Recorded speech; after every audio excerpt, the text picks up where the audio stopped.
Okay so let's start. कल अपने जो टॉपिक देख रहे थे that was chapter number 5 listening skills. तो जितना भी मैंने आपको पढ़ाया उसमें से पहले आपको कुछ क्वेरीज हैं, कुछ डाउट्स पूछने हैं, तो आप क्लियर कर लो। उसके बाद फिर अपने आगे बढ़ते हैं। बोलो, कोई क्वेरी है किसी की?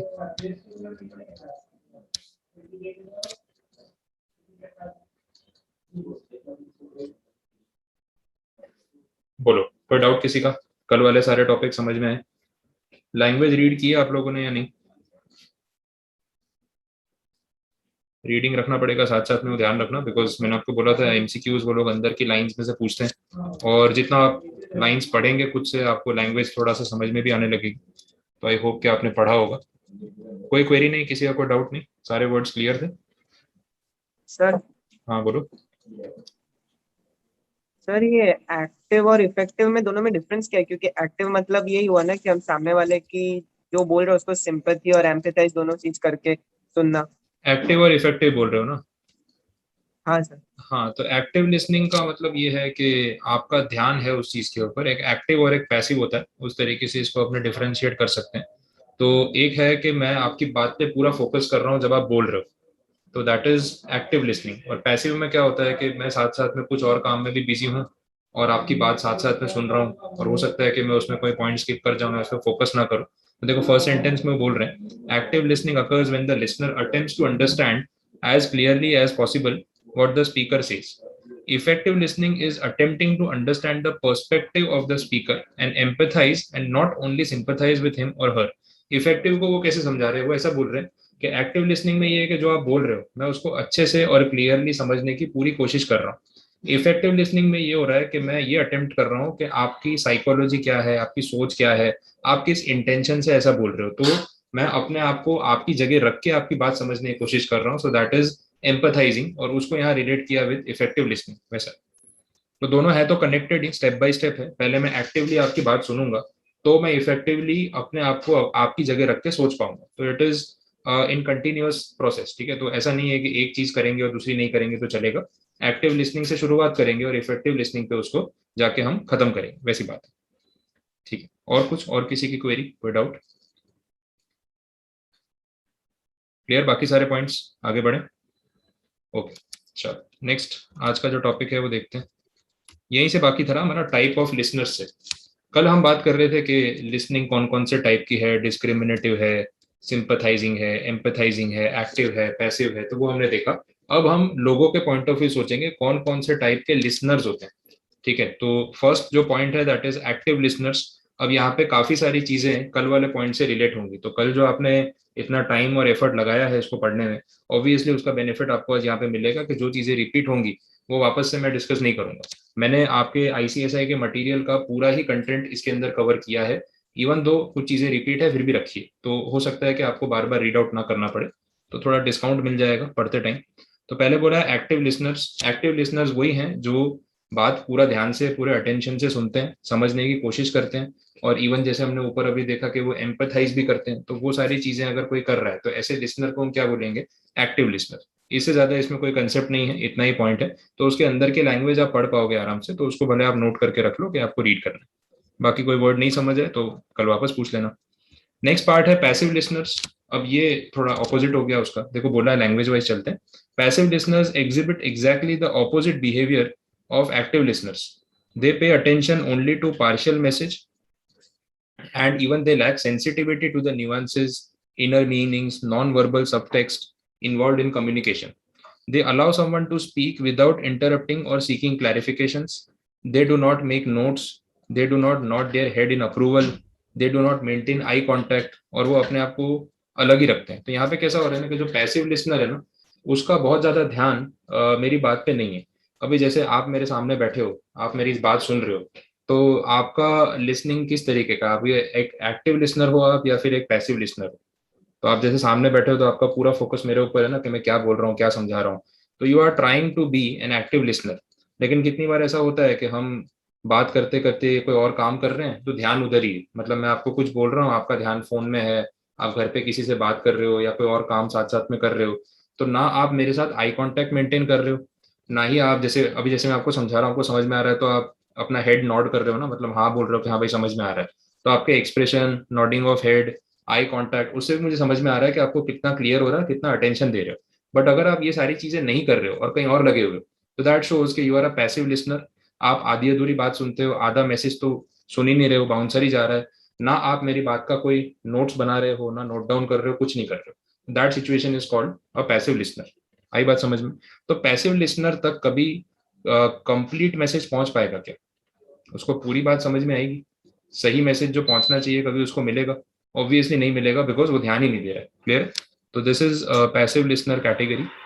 नेक्स्ट पॉइंट पे चले, नॉन लिसनर। अब ये नॉन लिसनर वो होते हैं जो एक्चुअली में बात सुन ही नहीं रहे। होता है ना, दे आर डिसइंटरेस्टेड। बात सुनने में उनको कोई इंटरेस्ट नहीं है। अब आपके साथ भी ऐसा होता होगा कभी, पता है वो आजकल टेलीकॉलर वाले फोन करते रहते हैं, बैंक वालों के फोन आ जाते हैं। आपके पास क्रेडिट कार्ड है? बोले नहीं। लेने में इंटरेस्टेड हो? नहीं। सर 2 मिनट बात हो सकती है, स्कीम समझा दे? सीधा नो। तो अपने इंटरेस्टेड ही नहीं है ना। अब वो बोलते रहेंगे सर 2 मिनट टाइम दे दो। अच्छा, कितनी बार तो फोन आता है ना, बोले सर आपको मिलने आना था। मैं बोला भाई क्या काम है भाई, मिलने आना था? तो बोले ये प्रोडक्ट है, ये सॉफ्टवेयर है, ये एप्लीकेशन है, ये क्रेडिट कार्ड है, ये लोन लोन की स्कीम है। बोला मुझे सुनना ही नहीं है। बोले नहीं सर आप 5 मिनट का टाइम दे दो। बोला आप 5 मिनट बोल के आओगे, आधे घंटे तक जाओगे नहीं। वो आधे घंटे में मेरा एक पूरा सेशन का टाइम चला जाएगा, तो मेरे पास टाइम नहीं है। तो मैं इंटरेस्टेड ही नहीं हूँ आपकी बात सुनने में। तो आप कितना भी बोल लो, उस बात का मेरे ऊपर कोई असर पड़ेगा क्या? नहीं। तो उस टाइप के पर्सन को हम क्या बोलेंगे? Non listener. क्लियर हुआ? तो आप इसमें मेन वो हाईलाइट कर लो उस चीज को। They are genuinely disinterested in the subject. उनको उस बात पे कोई डिस्कशन करना ही नहीं।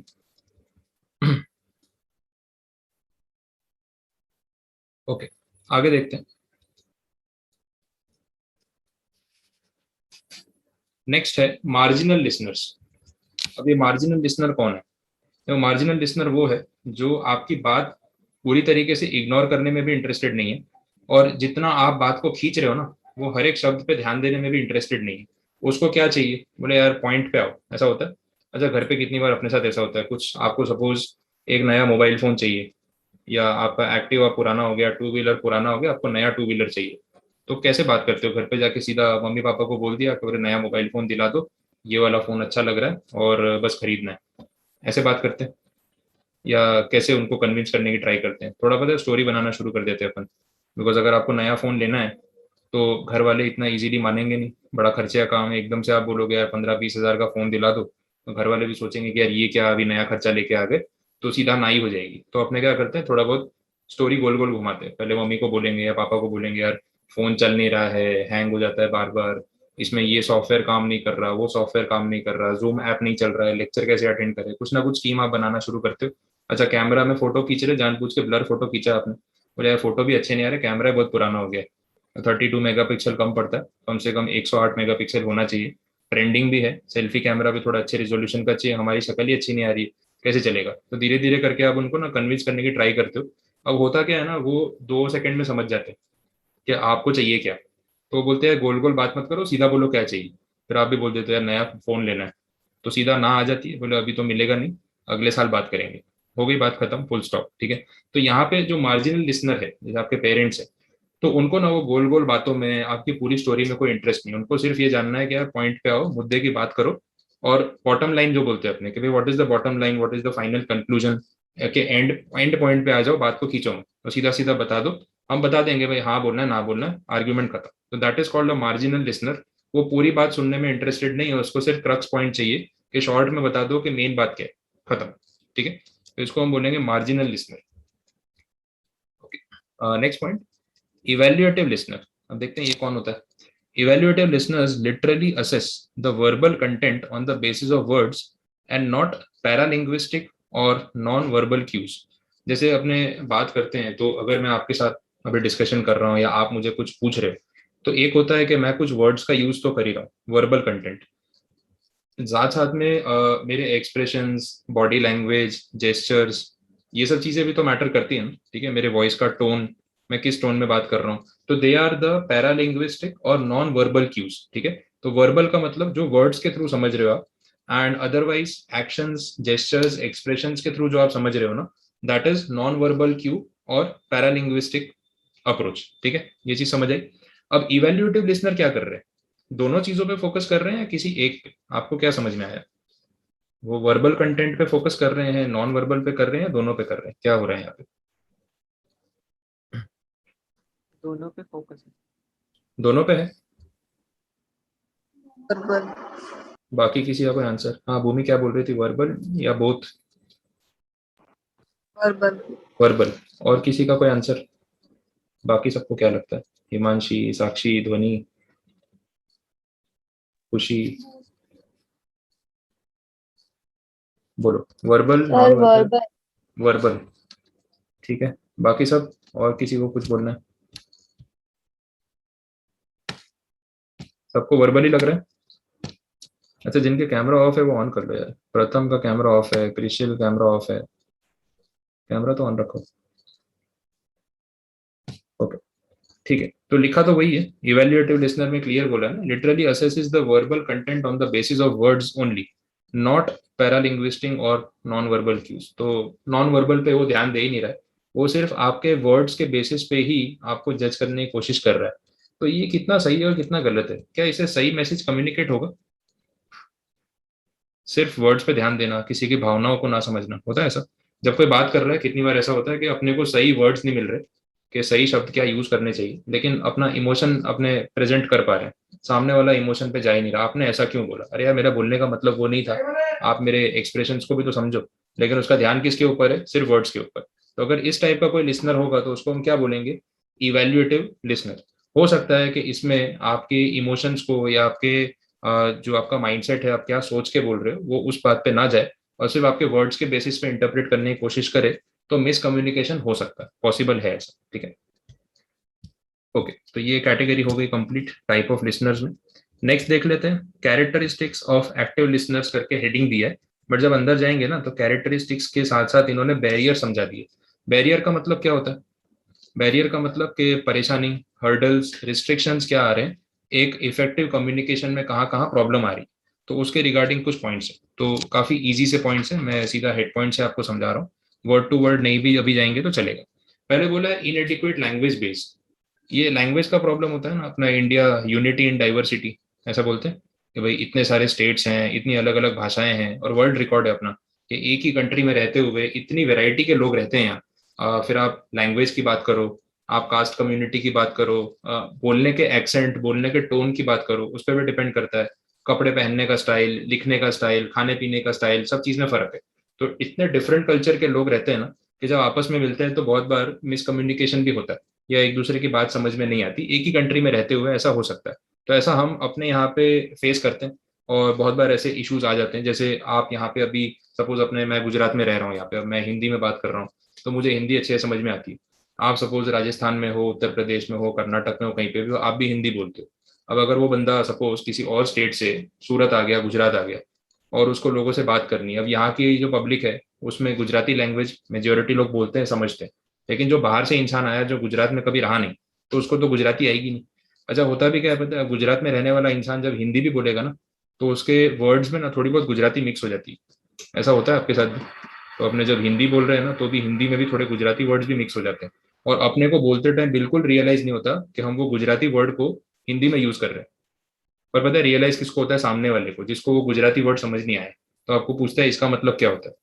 तो सामने वाले की लैंग्वेज का बेस आपको क्लियर नहीं है, या आपकी लैंग्वेज का बेस सामने वाले को क्लियर नहीं है, तो उस वजह से क्या होगा, जब कम्युनिकेशन करेंगे तो उसमें कहीं ना कहीं प्रॉब्लम आने वाली है। आया है समझ में? तो ये एक रीजन हो सकता है जिस वजह से कम्युनिकेशन में इश्यूज आ सकते हैं। ये फर्स्ट पॉइंट था। तो करना क्या पड़ेगा? अगर वहां पे रहना है तो लैंग्वेज सीखनी पड़ेगी, ऑब्वियस है। अब मैं महाराष्ट्र जाके रहूंगा तो वहां पे मुझे मराठी लैंग्वेज सीखनी पड़ेगी, क्योंकि वहाँ की पब्लिक जब मराठी में बात करेगी मुझे समझ ही नहीं आएगा।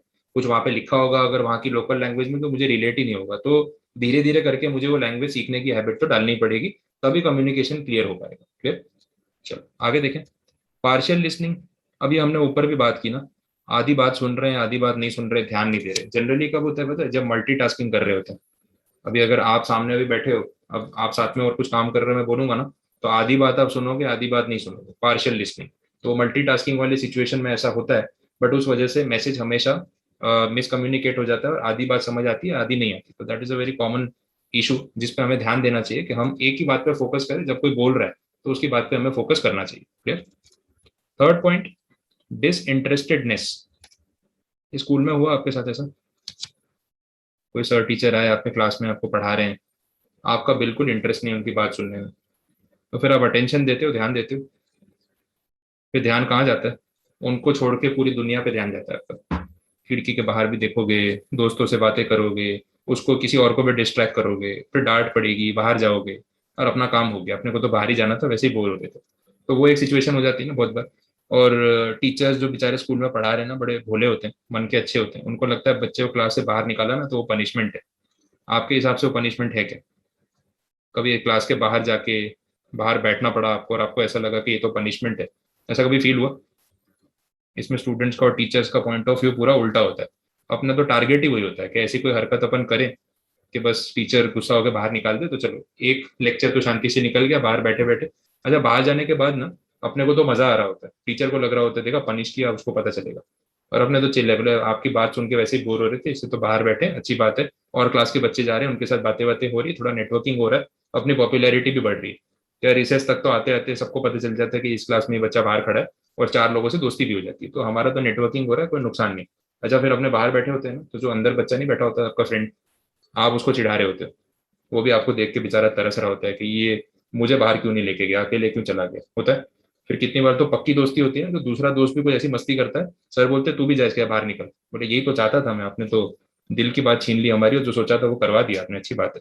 तो डिसइंटरेस्टेड होने का मतलब क्या है कि आप अटेंशन देना नहीं चाहते, बिकॉज जिस सब्जेक्ट पे बात हो रही है ना, आपको उसमें कोई इंटरेस्ट ही नहीं वैसा। तो ऑब्वियसली ये कभी मैसेज तो कन्वे होगा ही नहीं ना, बैरियर ही रहेगा फिर। नेक्स्ट पॉइंट देखते हैं, प्री जजिंग द स्पीकर और द स्पीच। क्या लिखा है इसमें? The listeners from the biased opinions by looking at the speakers look, his dress and his mannerisms. हाँ, ये फिर थोड़ा सा कैसा होता है कि आपने थोड़ा जजमेंटल हो गया। जजमेंटल होने का मतलब कि सामने वाले को परखने से पहले ही आपने उसके बारे में एक ओपिनियन बना लिया, उसके लुक को देख के, उसके ड्रेसिंग सेंस को, उसके हाव भाव को देख के आपने जज कर लिया कि ये बंदा तो ऐसे ही फालतू लग रहा है, पता नहीं इसको कुछ आता भी होगा कि नहीं। ऐसा कितनी बार होता है ना, अपने किसी को मिसजज कर लेते हैं, हुआ ऐसा? आपने उसके अपीयरेंस को देख के उसको जज कर लिया, और आपको लगा कि ये बंदा तो इतना कोई नॉलेजेबल या ऐसा कुछ लग नहीं रहा, बट जब उससे बात करोगे या वो प्रेजेंटेशन देगा ना, तो आप ऐसे, आपका दिमाग खराब हो जाएगा, बोले यार इतना टैलेंटेड बंदा है, देख के बिल्कुल नहीं लग रहा था। ऐसे अपने कितनी बार बोलते हैं ना, वो जो देख के आपने अपने दिमाग में एक उसके बारे में जजमेंट बना लिया ना, वो आपने अच्छा नहीं किया। पहले उससे बात तो करो, उससे कम्युनिकेट करो, फिर डिसाइड करो कि वो केपेबल है या नहीं है। तो ये चीज अगर आप कर रहे हो तो एक बैरियर है, कभी भी आप उनसे इंसान की सही बातों को नहीं समझ पाओगे वैसा। तो pre judging the speaker is a barrier. Negativity towards the speaker, ऐसा भी होता है। अच्छा, स्कूल में आप पढ़ते थे तो आपके जितने भी टीचर्स थे सब्जेक्ट वाइज, तो क्या सारे टीचर्स आपको अच्छे लगते थे? हर सब्जेक्ट के टीचर्स? अच्छा, हर सब्जेक्ट के टीचर्स को आप अच्छे लगते थे? ऐसा होता था कहीं ना कहीं, थोड़ी बहुत ऐसे दुश्मनी टाइप भी हो जाती है ना कितनी बार, कि मैथ्स वाले सर तो हमेशा डांटते हैं क्योंकि अपन होमवर्क कभी करते नहीं है, तो उनको अपने से दुश्मनी, अपने को उनसे दुश्मनी। आते ही कितनी बार तो सीधा क्लास से बाहर ही निकाल देते, बात ही नहीं सुनते, होता है ना ऐसा? अब कभी ऐसे कोई टीचर्स हो या कोई स्पीकर है जो अभी कुछ बोलने आ रहा है और आप उसको पसंद नहीं करते, तो फिर क्या होगा? उसकी कोई भी बात आपको सही लगेगी क्या? अगर वो अच्छी बात करेगा तो भी आप तो उसको अपोज ही करोगे, नहीं नहीं ऐसा थोड़ी होता है। आपको भी अंदर से पता है कि वो गलत नहीं बोल रहा है, बट आप उस इंसान को पसंद नहीं करते ना, तो वो नेगेटिविटी जो है ना टुवर्ड्स द स्पीकर, वो बीच में आ रही है। तो ऐसा, ऐसी चीज अगर होगी तो उसकी सही बात भी आप तक कभी पहुंचेगी नहीं, तो एक बैरियर की तरह वो चीज जो है एक्ट कर सकती है वैसा। नेक्स्ट पॉइंट, नेक्स्ट पॉइंट में बोला है डिफाइडेंस या डिफीट होने वाला एटीट्यूड। डिफीट होने वाला एटीट्यूड कब होता है? अपने में बहुत बार ऐसा आ जाता है, पता है, बड़ी बेकार चीज है, कभी ऐसा होना नहीं चाहिए। जैसे अपने को कोई मोटिवेट कर रहा है, आपके पेरेंट्स ने आपको बोला कि यार आप चाहो तो क्या नहीं कर सकते हो, बोले हाँ बात तो सही है, करना क्या है? बोले सीएस कर लो। बोले नहीं नहीं ये तो नहीं कर सकते। बोले अभी तो बोले यार बात तो सही है, अभी बोल रहे नहीं कर सकते। तो कोई आपको मोटिवेट कर रहा है और आपने अपने आप को पहले ही डिफीटेड डिक्लेयर कर दिया अपने मन में कि मेरे से ही नहीं होगा। ठीक है, आपको किसी ने बोला कि यार एक बार पूछो तो सही क्या डिटेल्स है, कितने साल का सिलेबस है, क्या पढ़ना पड़ता है, कौन से सब्जेक्ट्स आते हैं। बोले नहीं नहीं अपने से तो ये सब होगा ही नहीं। तो आपने किसी की बात सुनने से पहले ही अपने आप को हारा हुआ या डिफीटेड एक्सेप्ट कर लिया कि नहीं हम हार गए, हमसे नहीं होता, ये सब बातों में पढ़ना ही नहीं। कोई समझा रहा है, कोई आपको कुछ नॉलेज देने की कोशिश कर रहा है, बट स्टिल आप पहले से ही अपने आप को हारा हुआ मान के बैठ गए। तो ऐसा एटीट्यूड होगा तो कभी सामने वाले का कोई मैसेज आप तक पहुंचेगा नहीं। अब आपको मेरे सामने लाके बैठा दिया, मैं आपको कितना भी समझा लूं कि भाई सीएस में ये है वो है, अच्छी प्रोफेशनल डिग्री है, आपका करियर बनेगा और आप कर पाओगे, इतना टेंशन नहीं, बट आपने अपने आप को पहले ही एक लूजर की तरह डिक्लेयर कर दिया और आगे आप कोई बात सुनने के लिए रेडी नहीं। तो ऐसे एटीट्यूड के सामने मेरे कम्युनिकेशन का क्या सेंस बनता है, मैं कितना भी बोल लूँ आप मोटिवेट होने ही नहीं वाले, आपने तो डिसाइड ही कर लिया। तो ऐसा माइंडसेट नहीं होना चाहिए। तो ये सब नेगेटिव एस्पेक्ट्स हैं वो बताए हुए। अच्छा, नेक्स्ट पॉइंट है, अब ये उल्टा है, ओवर एंथुजियाज्म या फिर इनटॉलरेंस। होता है कभी ऐसा क्लास में आपके ऐसे कोई बैचमेट्स भी होंगे, टीचर पढ़ा रहे होते हैं ना, अभी तो सेंटेंस कंप्लीट नहीं करे, बीच में कुछ ना कुछ बोलना ही है उनको, या तो कुछ क्वेश्चन पूछ लेंगे या कोई डाउट निकाल देंगे या आंसर भी पहले ही दे देंगे। और यार क्वेश्चन तो पूरा बताने दो, अभी तो आधा क्वेश्चन बताया तुम्हारा आंसर आ गया, और वो आंसर हमेशा गलत होता है। होता है ऐसा, क्योंकि अब पूरी बात सुने बिना आप जवाब दोगे तो जवाब गलत ही होने वाला है, दैट इज इम्प्लाइड। तो ये चीज यहाँ पे है, ओवर एंथुजियाज्म या इनटॉलरेंस।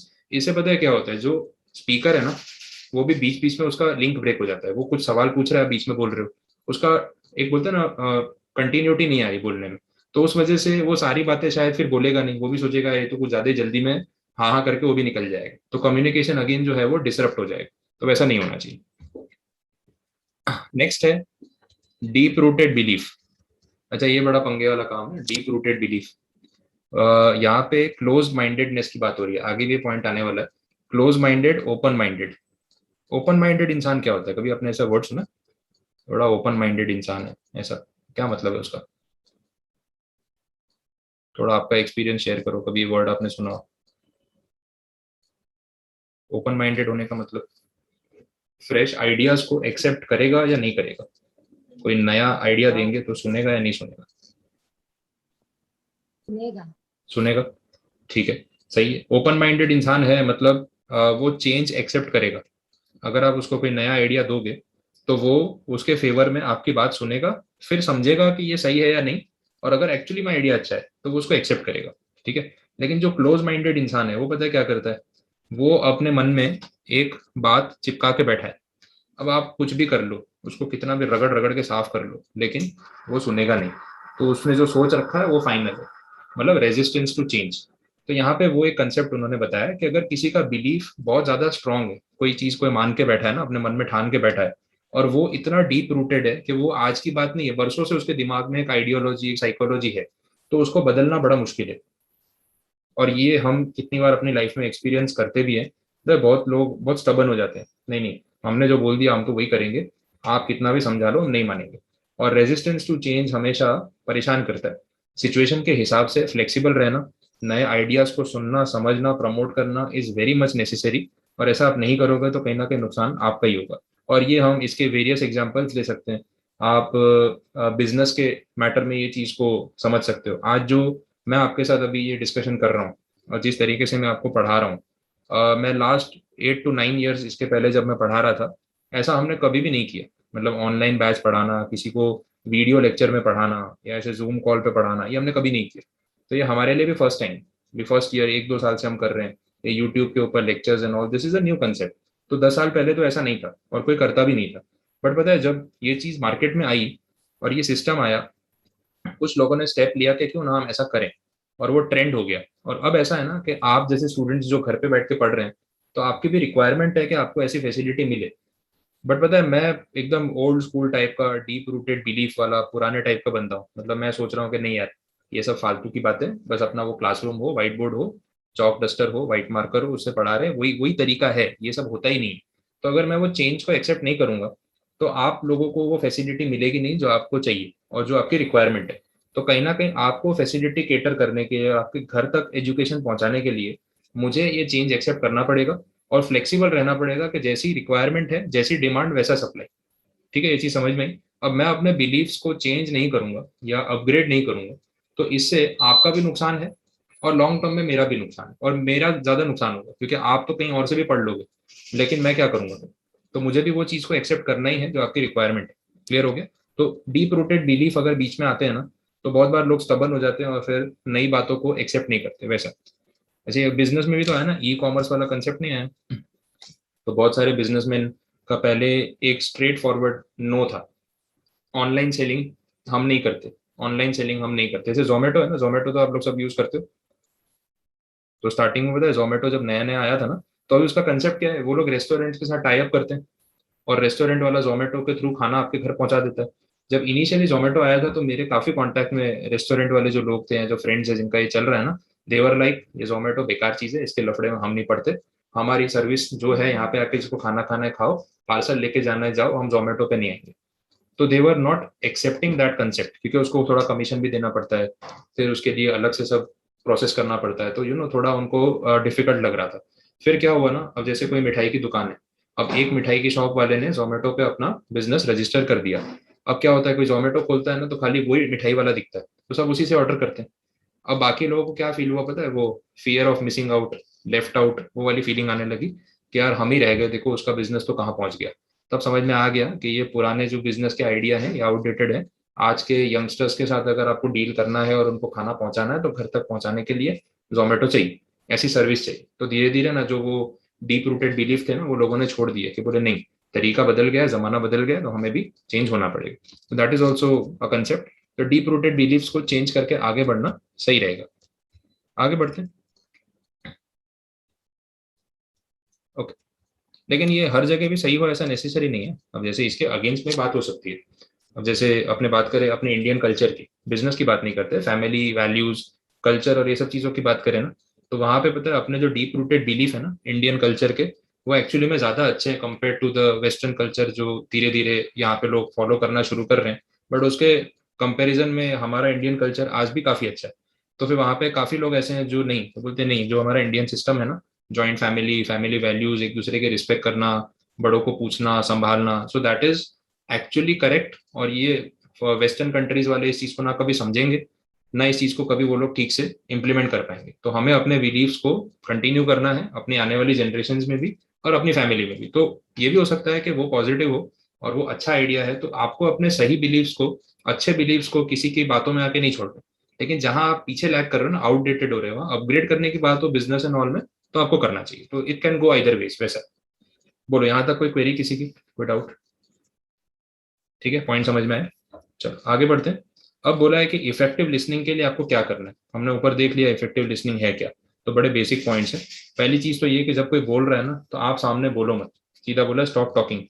एट अ टाइम कोई एक बंदा बात करे और दूसरा सुने तो ज्यादा अच्छा कम्युनिकेशन होगा। वो न्यूज चैनल पे नहीं होता, सारे एक साथ बोल रहे होते हैं। देखा? नहीं देखा तो शाम को 9 बजे कोई भी न्यूज चैनल लगा के देख लेना। एक एंकर बैठा होगा, 4-5 खिलाड़ी बैठे होंगे अलग अलग पॉलिटिकल पार्टी के, डिबेट में आए कि दंगल में आए पता ही नहीं चलता है। और शो का नाम भी दंगल ही रखा होता है, मतलब नाम ही ऐसा रखोगे तो ये कुश्ती लड़ने वाले हैं ना, बात कैसे करेंगे। तो वहां पे सब एक साथ चिल्ला रहे हैं, कोई किसी की बात सुन नहीं रहा है, और अपनों को सबकी बात सुनाई दे रही है ना, 5-6 लोग टीवी पे एक साथ चिल्ला रहे हैं, अपना तो दिमाग ही खराब हो जाता है। बोले बंद करो इसको, कम्युनिकेशन कभी होता ही नहीं। तो आपको ध्यान रखना है उस चीज का।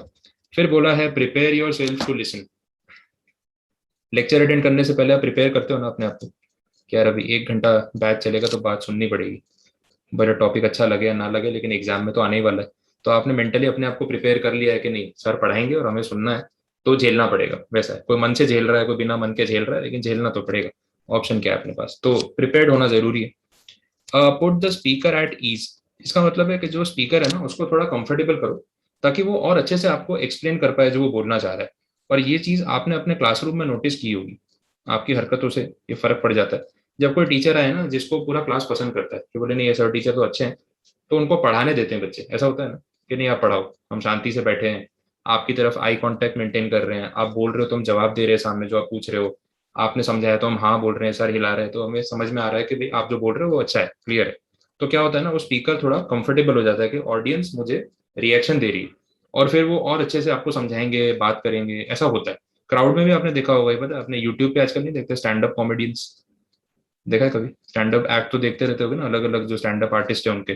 तो पता है वो जब ऑडियंस के साथ इन्वॉल्व होते हैं, किसी का मजाक उड़ाते हैं, किसी का नाम पूछते हैं, तो ऑडियंस भी उनको सामने आंसर देती है। तो एक जब वो थोड़ा कॉन्वर्सेशन स्टार्ट होता है ना, तो वो और अच्छे से अपना जो भी कंटेंट क्रिएट करके लाए ना वो प्रेजेंट कर पाते हैं। तो स्पीकर को थोड़ा कंफर्टेबल करवाना जरूरी है, और ये रिस्पॉन्सिबिलिटी लिसनर की होती है, ये ध्यान रखो। नेक्स्ट है, अच्छा, और अदरवाइज होता है कि क्लास में कोई सर टीचर आ गया, उसको परेशान किए जा रहे हो, पता है पूरा क्लास मस्ती के मूड में, वो कितना भी बोल रहे हैं आप सुन नहीं रहे, तो फिर वो क्या करते हैं ना, अपना मिनिमम जो उनकी ड्यूटी है ना वो करके चले जाते हैं। फिर कोई अच्छे एग्जाम्पल होंगे, उनके माइंड में कोई पॉइंट होंगे, उन्होंने कुछ प्रेजेंटेशन प्रिपेयर किया होगा, बट पब्लिक सुनने के मूड में नहीं है, तो भाई निकलो, अपने को बोलना ही नहीं। तो वहां पे मैसेज पहुंचा ही नहीं ना जो आप तक पहुंचना चाहिए था। ये पॉइंट है। डिस्ट्रैक्शंस को रिमूव करना, वो बात अपने कर चुके हैं। जो बाकी पूरी दुनिया में ध्यान होता है ना, स्पीकर को छोड़ के वहां से डिस्ट्रैक्शन हटा के अपने को फोकस करने की कोशिश करनी चाहिए, वो पॉइंट है। एम्पथी वाला पॉइंट लास्ट लेक्चर में डिस्कस हो चुका है, तो मैं रिपीट नहीं कर रहा हूँ, बोर नहीं करना चाहता मैं आपको। नेक्स्ट है बी पेशेंट। ये भी होता है सामने वाले की बात खत्म करने का उसको टाइम दे दो। वो न्यूज एंकर नहीं होते, बोले सर 1 मिनट का टाइम है, आप अपनी बात रख लीजिए, तो वो 1 मिनट तो सामने वाले को बोलने दो, फिर आपका नंबर भी आएगा ना, तब आप बोल लेना 1 मिनट। आप बीच में बोलोगे तो वो भी बीच में बोलेगा, फिर बात का पूरा मजा ही खराब हो जाएगा। तो पेशेंस रखना जरूरी है। Personal prejudice. पर्सनल प्रेजुडिस का मतलब अगेन वही है कि सामने वाला जो बंदा है ना, उसकी तरफ कहीं ना कहीं आपका कोई उससे कोई दुश्मनी है, या फिर आप उसको पसंद नहीं करते हो। तो जो पर्सनल एक इक्वेशन खराब है ना, उसको आप बीच में ला रहे हो और सामने वाले को ना बात करने दे रहे हो, ना उसकी बात सुन रहे हो, और बाकी लोगों को भी डिस्टर्ब कर रहे हो। तो that is a kind of personal prejudice. और ऐसा होता है कि अपने किसी को पसंद नहीं करते ना, तो उसकी अच्छी बात भी अपने को बुरी लगती होता है ऐसा, और हम फिर फोकस ही नहीं करते उसकी बात के ऊपर। So that is personal prejudice, और कम्युनिकेशन में इसको अवॉइड करना चाहिए, वैसा बोला। नेक्स्ट पॉइंट है लिसन टू द टोन। मतलब वर्ड्स के साथ साथ उसके वॉल्यूम पे, उसके टोन पे, उसके एक्सप्रेशंस पे भी फोकस करना चाहिए, तो ये आपको भावनाओं को समझने में आसानी होगी, ये जरूरी है। Next, listen for ideas and not just words. Same चीज हो गया ना, शब्दों से ज्यादा आइडिया पे फोकस करो, वो क्यों ऐसा समझा रहे हैं, क्या उनका माइंडसेट है, क्या इंटेंशन है, इंटेंशंस पे फोकस करना नेसेसरी। तो आप दोनों चीजों को साथ में रिलेट कर पाओगे। And last, wait and watch for non verbal communication. Again connected, non verbal communication में eye contact, expressions, hand and body movements, gestures, ये सब पे भी इक्वल फोकस होना चाहिए। बोलो, कोई क्वेरी यहाँ तक कुछ नहीं समझ आया किसी को, कोई डाउट? ठीक है, ये बड़ी सिंपल लैंग्वेज वाले पॉइंट्स हैं, इसलिए मैं इसको वर्ड टू वर्ड नहीं लेके जा रहा हूँ, तो बाकी आप एक बार तो पढ़ोगे। यहाँ तक समझ आया पूरा? ओके। और डिस्कनेक्ट हो जाए तो वापस आ जाना, लास्ट मिनट है। देखिए बैरियर वाला टॉपिक एक्चुअली में आखिरी है, तो अपना चैप्टर पैकअप कर ही लेंगे, हो जाए। चलो देख लेते हैं नेक्स्ट पार्ट क्या है, बैरियर्स टू इफेक्टिव लिसनिंग। चलो शुरू कर रहे हैं, हाँ आगे कंटिन्यू कर रहे हैं। तो बैरियर्स ऑफ इफेक्टिव लिसनिंग की मैं बात कर रहा था। पॉइंट्स वही चल रहे हैं जो ऊपर भी हम देख रहे थे टॉपिक, तो उसमें बैरियर्स ही थे, यहाँ पे भी वही है। तो सिर्फ मेन मेन वर्ड्स हाईलाइट करा रहा हूँ, तो आप उसको अंडरलाइन करते जाना, और रिपीटेशन कितना है वो भी नोट करते जाना। पहला पॉइंट बोला है प्री कंसीव्ड आइडियाज और बायस। ये मेरे हिसाब से अपने दूसरी या तीसरी बार डिस्कस कर रहे हैं इसी चैप्टर में। तो ऑलरेडी आपको पता है प्री कंसीव्ड आइडियाज मतलब पहले से आपके दिमाग में कोई आइडिया फिट है और बायस है, और आप उसके खिलाफ कुछ सुनना और समझना नहीं चाहते हो। तो ये इसमें कुछ नया नहीं है, आप सिर्फ हाईलाइट कर लेना point. Interrupting is a problem for many reasons. Interrupting मतलब वही जो अभी न्यूज चैनल वाला मैं आपको बता रहा था, कि आप बीच बीच में बोल बोल के ना सामने वाले को डिस्ट्रैक्ट कर रहे हो। तो एक स्पीकर होता है ना, कितनी बार उसके माइंड में बहुत सारे पॉइंट चल रहे होते हैं। हमारे साथ तो खासकर ऐसा होता है कि 3-4 एग्जाम्पल दिमाग में दौड़ रहे होते हैं, और एक एक करके आपको सब बताना है। अब जब एक समझा रहा हूँ तो और 2-3 पॉइंट्स माइंड में है, बट कितनी बार अगर कोई इंटरप्शन आ जाए, कोई बीच में फोन कर दे, कोई बुला ले, या आप बैठे हो उसमें से कोई कुछ एकदम से पूछ ले, आपका इंटेंशन मुझे डिस्टर्ब करने का नहीं, बट बहुत बार ऐसा होता है कि कोई पॉइंट माइंड से स्किप हो जाता है, तो वो थोड़ा सा फिर याद नहीं आया तो गया एग्जाम्पल, ऐसा भी हो सकता है। तो interruption is a problem. Previous experience. अच्छा, प्रीवियस एक्सपीरियंस का मतलब, जैसे मैं आपको एक एग्जांपल देता हूँ। जैसे अपने बात नहीं कर रहे थे कोई स्टैंड अप आर्टिस्ट की, तो किसी स्टैंड अप आर्टिस्ट का आपने यूट्यूब पे रैंडमली कोई एक्ट देख लिया, और आपने उसका पहला वीडियो देखा है, फर्स्ट टाइम आपने उसका कोई एक्ट ऑनलाइन देखा, और आपको वो एक्ट बहुत अच्छा लगा, भाई मजा आ गया। तो क्या होगा पता है, आप उसके और भी एक्ट देखोगे, क्या ढूंढते हैं और कौन कौन से एक्ट इसने पोस्ट कर रखे हैं, तो वो भी देखते हैं। अच्छा लगेगा तो लाइक भी करेंगे, दोस्तों में शेयर भी करेंगे, वही होता है। लेकिन अगर उसका पहला एक्ट आपको बिल्कुल पसंद नहीं आया, मतलब एकदम वाहियात, बोले क्या बोल रहा है यार, कोई हंसी भी नहीं आ रही, और जो इसका कंटेंट है उसमें भी कुछ मजा नहीं आ रहा है, ऐसा कुछ होता है क्या, तो वो टॉपिक भी आपको अच्छा नहीं लगा जिसपे वो कुछ जोक कर रहा है, तो फिर आप आगे उसका कोई वीडियो देखोगे उतने ही इंटरेस्ट से जितना पहला वाला देखा आपने? क्या रिएक्शन होगा आपका? फिर आप नहीं देखोगे, बोले नहीं यार बोरिंग है, पकाता रहता है, नहीं मजा आती, कोई दूसरा देखते हैं।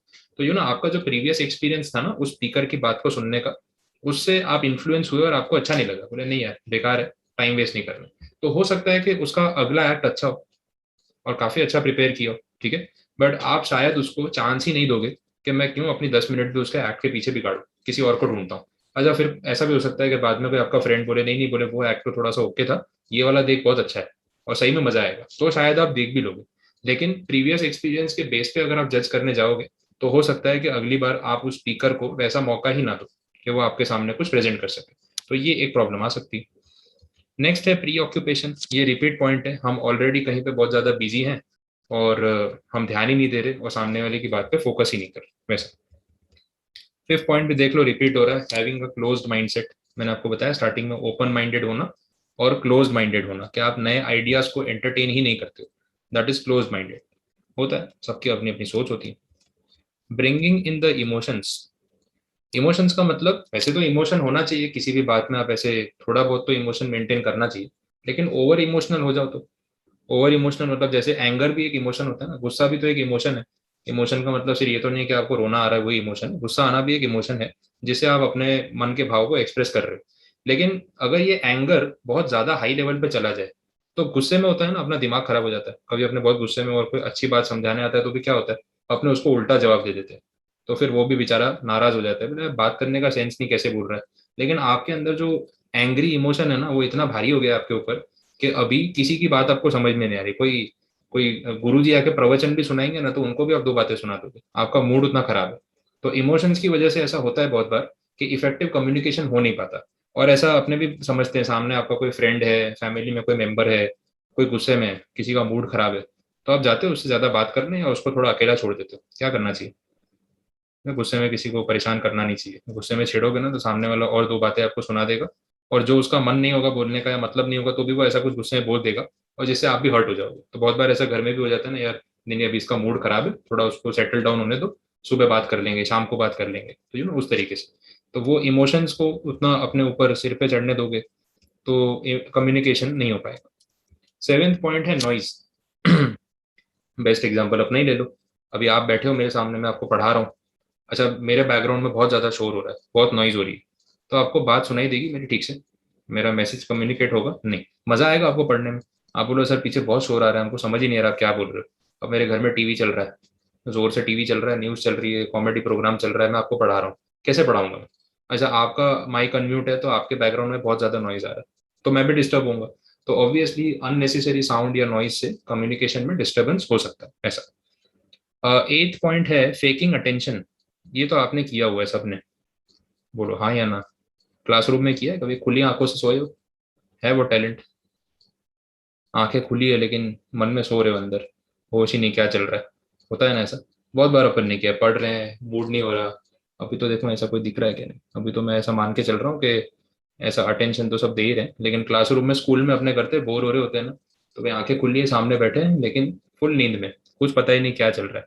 अगर किसी ने कुछ सवाल पूछ लिया ना तो एकदम से नींद उड़ जाती है, फिर होश आता है, ऐसा क्या पूछा पता ही नहीं है, सामने बैठे हैं लेकिन पता नहीं।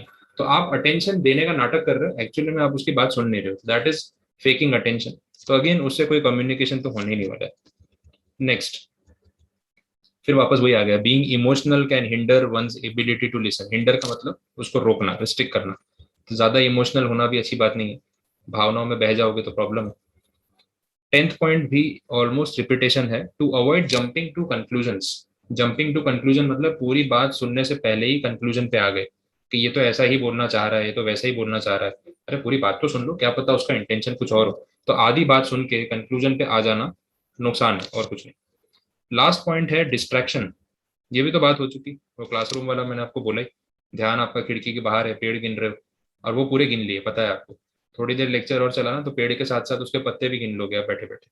तो दैट इज अ डिस्ट्रैक्शन। तो बात करते करते डिस्ट्रैक्शन होगा तो ध्यान रहने वाला नहीं। ओके, चलो तो ये रिपीट था। लास्ट टॉपिक है ways to overcome, ways to overcome in listening. तो ओवरकम का मतलब है कि इम्प्रूव करना, लिसनिंग स्किल्स को कैसे बेटर कर सकते हैं, कैसे इंप्रूव कर सकते हैं, उसके कुछ पॉइंट्स हैं, बड़े basic points. Provide the clues that you are actively involve. जैसे मैं आपसे भी बात कर रहा हूँ और आप ये जताना चाहते हो कि सर हम आपकी बात बहुत अच्छे से सुन रहे हैं, हमारा पूरा फोकस है आपकी बात के ऊपर, and we are paying attention, we are actively listening and we are effectively listening. तो आप कैसे ये चीज शो करोगे मुझे? आप क्या कर रहे हो उसके लिए, जिससे मुझे ये चीज जस्टिफाई हो जाए और मैं सेटिस्फाई हो जाऊं कि हाँ मेरी ऑडियंस मुझे सुन रही है? तो उसके लिए आप क्या कर रहे हो और क्या कर सकते हो? प्रॉपरली रिस्पॉन्ड करके। प्रॉपरली रिस्पॉन्ड करके। अब जैसे मैंने अभी आपसे क्वेश्चन पूछा तो आपने तुरंत आंसर दिया, तो जो आपने आंसर दिया इससे मैं समझ गया ना कि आप मेरी बात सुन रहे हो, आप रिस्पॉन्ड कर रहे हो, ठीक है। तो ये एक तरीका हो सकता है। और अभी कितने लोग हैं आप में से, मैं जब बोल रहा हूँ तो आप अपना सर हिला रहे हो, नॉडिंग, ठीक है, नॉडिंग ऑफ हेड। नॉडिंग का मतलब ना बोलना नहीं होता, नॉडिंग मतलब nodding of head as an appreciation. तो उससे मुझे पता चल रहा है कि आपको समझ में आ रहा है। अब मैं कोई ऐसे फनी बात कर रहा हूँ तो आपके चेहरे पे एक अच्छी सी स्माइल आ जाती है, ठीक है, तो उसको देख के मुझे भी अच्छा लगता है कि चलो मैं इतना तो नहीं पका रहा कि आप सो ही रहे हो। तो थोड़ा बहुत आपको अच्छा लगा, तो आपके एक्सप्रेशन चेंज हुए, तो उससे मुझे समझ में आया कि यार कोई फनी बात बोली और कोई हंस रहा है तो मतलब उसको अच्छा लग रहा है, उसको समझ में आ रहा है और वो उस जोक को भी समझ पा रहा है वैसा। तो आपके जो एक्सप्रेशन हैं उससे आप मुझे ये शो कर रहे हो कि we are attentive and we are listening. Eye contact, जैसे अपने फिजिकली आमने सामने बैठे हैं तो किसी से बात कर रहे हैं, तो आई कांटेक्ट से शो होता है कि मेरा ध्यान आपके ऊपर है। बॉडी लैंग्वेज से भी ये पता चल जाता है। तो ये सारी चीजों से ना आप सामने वाले को एक क्लू दे रहे हो। क्लू का मतलब क्या होता है? एक हिंट। वो हिंट मुझे मिल जाता है कि नहीं यार मैं किसी को कुछ बोल रहा हूँ तो उसका रिस्पॉन्स बता रहा है कि उसको समझ में आ रहा है और मेरी बात सुन रहा है। तो ऐसा क्लू देने से सामने वाला अच्छे से बात भी कर पाएगा और आप उसको शो भी कर दोगे कि हम अटेंटिव हैं।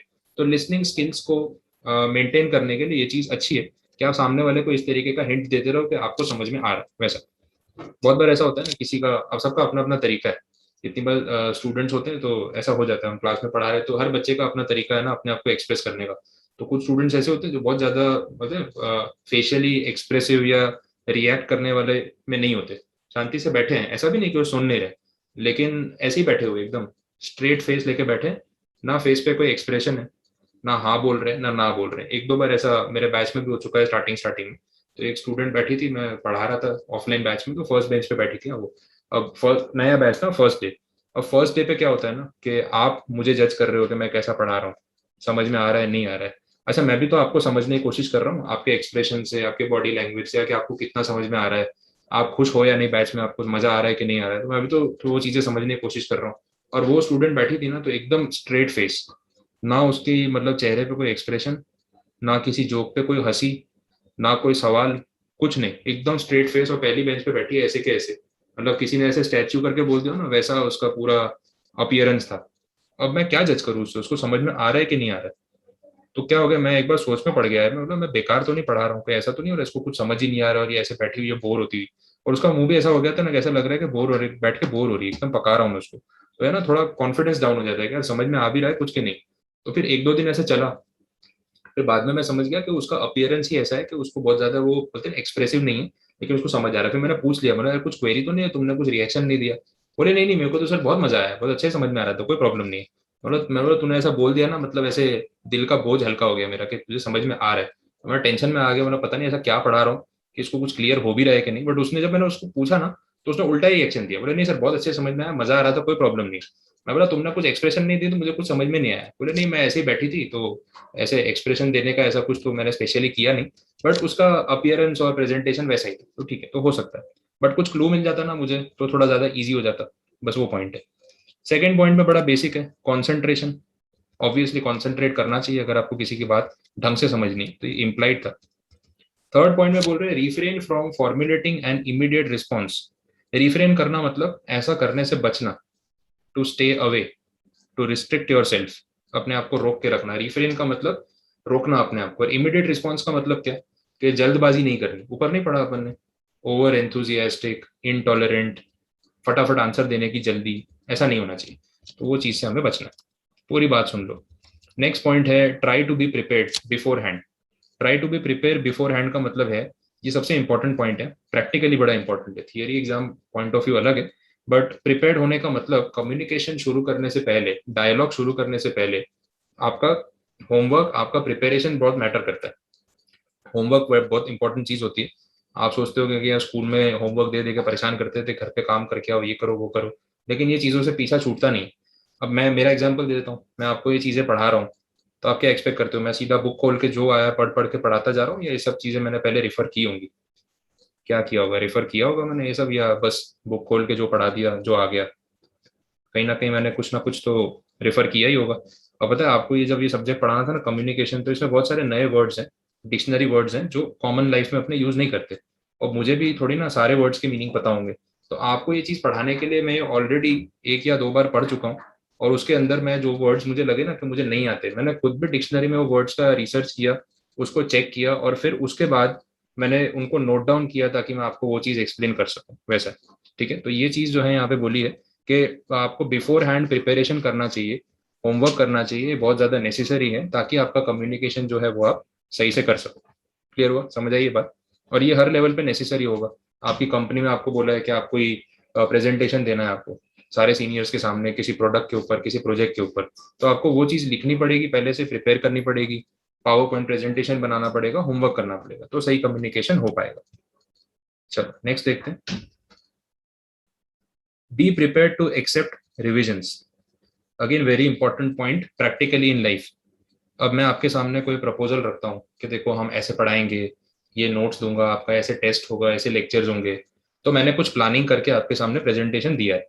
लेकिन हो सकता है कि आपका इसके अगेंस्ट कोई जेन्यून प्रॉब्लम हो कि सर आपने जो सोचा है वो प्लान बहुत अच्छा है, बट इसमें हमें प्रैक्टिकली ये प्रॉब्लम आएगी। मैंने बोला नहीं, बड़ा कौन है, सीनियर कौन है? बोले सर आप। तो बोले मैंने जो बोल दिया वो फाइनल। मतलब आपका कोई सजेशन, आपका कोई फीडबैक, आपका कोई जेन्यून प्रॉब्लम मैं सुनने को रेडी नहीं हूँ, और अपने बनाए हुए प्लान में कोई चेंज करने को रेडी नहीं। तो क्या इससे आपका 100% फायदा होगा? कहीं ना कहीं तो आपको इससे परेशानी होगी, लेकिन मैं आपकी बात ही नहीं सुनूंगा, तो फिर वो चीज़ भी तो गलत हो गई। तो ऐसे सीनियर जूनियर वाली कोई बात नहीं है। बात ये है कि अगर मैंने आपके लिए कुछ प्लान किया है और उसमें अगर कोई कुछ प्रॉब्लम्स है, तो उसको रिवाइज करने की फ्लेक्सिबिलिटी मेरे माइंड में होनी चाहिए। इतना रिजिड बिहेव नहीं करना है कि जो एक बार बोल दिया वो फाइनली हो गया, फिर उसके बाद कुछ हो ही नहीं सकता। तो that is a wrong behaviour. तो ये चीज़ यहाँ पे बोलिए कि रिविजन्स को एक्सेप्ट करना, सामने वाले के फीडबैक और सजेशंस को कंसिडर करना, एंड देन डिसाइड करना वो कितना जरूरी है कितना नहीं, वो एटलीस्ट आपका एक इंटेंशन या माइंडसेट होना चाहिए। वैसे लास्ट में और क्या है, be sure the environment is conducive to listening. Conducive का मतलब है सपोर्टिंग या फिर हेल्पफुल। आप उसका मीनिंग नोट कर लो वहां पे। कंड्यूसिव का मतलब है सपोर्टिंग या फिर हेल्पफुल।